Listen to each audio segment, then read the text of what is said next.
السلام عليكم متابعينا الكرام، ان شاء الله تكونوا بخير وعلى خير. جينا لكم في هذا الفيديو الجديد نحكيو كما العاده على اسعار الاورو والدولار والجنيه الاسترليني، شحال راهم يديروا في السكوار بالتفصيل عند البيع وعند الشراء. خاصه كما قلنا الاورو اللي راه بدا يثبت، كما اليوم راه بدا يثبت شويه، ما بقاتش اختلافات من 10000 حتى ل 30000 كما كانت في اليومين الماضيين.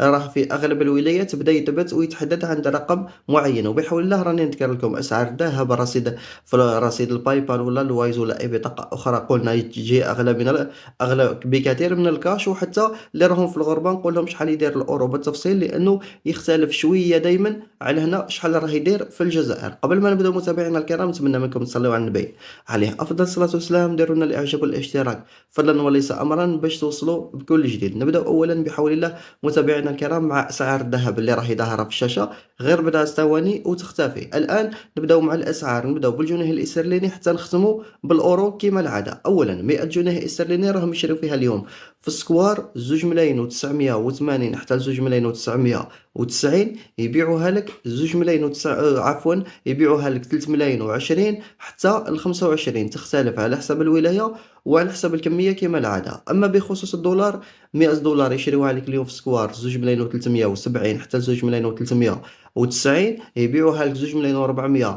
أو 2 ملايين و400 حتى 2 ملايين و410، تختلف على حسب الولاية وعلى حسب الكمية. هو فيه اضطرابات مستمرة. أما بخصوص رصيد الباي بال، اللي عنده الرصيد في الباي بال ولا الوايز ولا أي بطاقة أخرى قلنا تجي أغلى من الكاش، وراهم يشريو فيها 2 ملايين و580، يبيعوها لك 2 ملايين 2 ملايين و610، هذيك 100 أورو. أما دوكا بحول الله 100 أورو كاش، نذكروا أولا في الدول الأوروبية ومن بعد نجيو للجزائر. المهم في الدول الأوروبية وخاصة المدن الفرنسية وألمانيا إسبانيا راهم يشريو فيها 2 ملايين و520، يبيعوها لك 2 ملايين و540. أما هنا في الجزائر 100 أورو في سكوار راهم يشريو فيها 2 ملايين و510 حتى 2 ملايين و520، يبيعوها لك 2 ملايين و540.